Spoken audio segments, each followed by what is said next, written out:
What's up everyone, I'm Christian Peverelli and I'm the co-founder of We Are No Code. And over the past 15 years, I've been building startups. I've sold startups, I've failed startups, but I've trained now more than 450 entrepreneurs from over 23 countries. In this video, I want to tell you why I believe no code is the future of entrepreneurship. Let's go.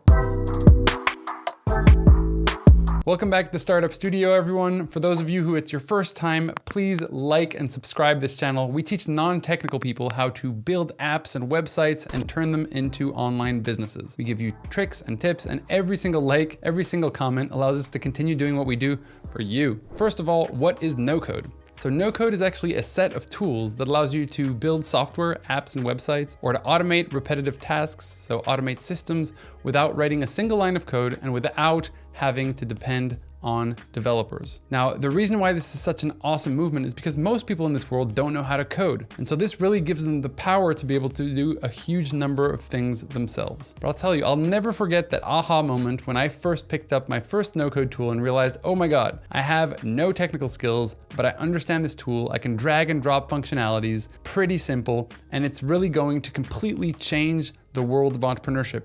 Now here's how. Now, so many people early on focus in on building that website, building that app, but another important thing to understand is that most apps are just dead in the App Store. 90% of apps are never used in the iOS store. They're zombie apps and haven't been used in 30 days. So it's really important when we build these kind of products that we understand that we have to master these other things to be able to turn those products into businesses. However, 15 years ago, when I kicked off, I had no technical skills and I had to go out there and hire really expensive developers, work with offshore developers that would develop really buggy apps for me or buggy websites. And it was such a frustrating process. It was so frustrating to learn how to code. And it just seemed like for non-technical people, there weren't really good approaches when it came to building startups. So fast forward about 10 years and several startups later, I became the director of a startup accelerator in Los Angeles, where I trained a bunch of entrepreneurs who went on to raise more than $50 million in funding. And throughout that process, what I realized by looking at all the people who were applying for the program was that there was a terrible number of people making all the same mistakes that I was making 15 years ago, specifically when they were non-technical, right? So they were spending a lot of money on developers to build products that people didn't want. They were spending so much money on lawyers, starting companies, designers for their logos, simply because they didn't have experience in technical skills. And so no code really came in at a very opportune time, only a couple of years ago, to really democratize entrepreneurship.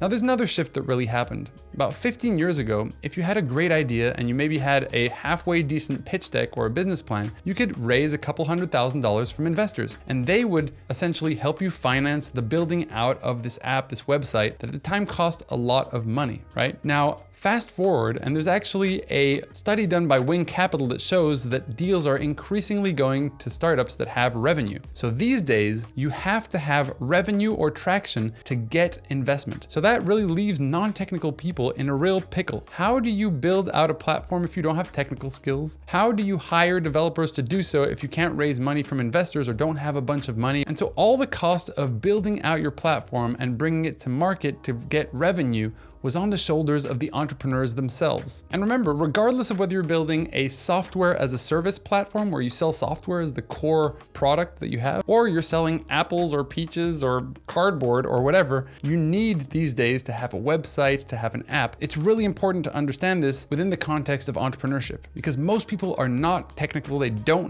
know how to build apps. They don't know how to program. And that's where no code comes in a really powerful way. These so-called no code tools allow you to build platforms like Twitter, Netflix, Airbnb, messaging apps like WhatsApp, and all sorts of software without writing a single line of code. But the best part is that they're way quicker to learn than coding, and they take a fraction of the time to be able to build. So anything that might take a month to build in custom code would actually take about a week to do with no code. And just to be clear, there is code behind everything. You just don't see it. So you're kind of building with these building blocks of code, and you can build simple or complex apps, websites, and other software. And the benefits of using these tools can be shown by this graph created by Forward Partners, an investment firm in London. So as we can see, the time to building that first product usually would take about a year. Now we were talking about 6 weeks. The cost of building out these kind of MVPs, these minimum viable products, used to be $50,000, and now we're talking about for less than $1,000. And when it came to the size of the team,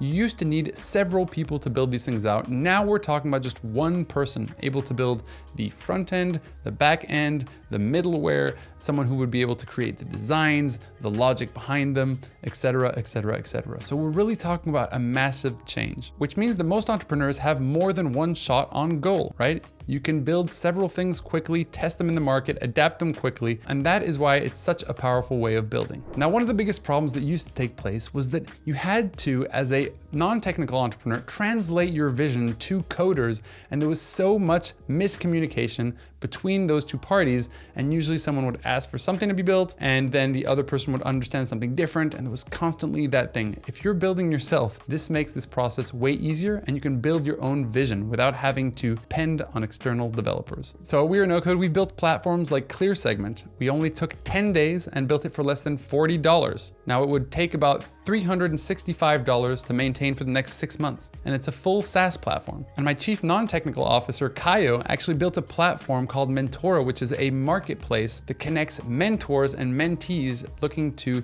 build out things in Brazil. Now this is really powerful, and he was able to do that for only $15 within only 1 week. But the stories go on and on. People have raised millions of dollars with platforms built in no code. There are so many different tools out there. It can actually even be a little bit overwhelming to figure out which ones to use. And that's why at We Are No Code, we actually created a full action-based program to learn some of these no code tools and learn startup methodology. So how to build actual viable startups without having to write a single line of code. Now, if you'd like to learn more about that, you can check out our comments section or go into wearenocode.com. We also have a totally free course you can download now. But remember, in a world where all opportunities require online skills, it's super important that if you want to call yourself an entrepreneur, that you learn no code skills. And that is why, my friends, I believe no code is the future of entrepreneurship. Like, subscribe, and share so that other entrepreneurs behind you don't make the same mistakes as I was making 15 years ago, and as everyone is still making in 2022. Take care, farewell.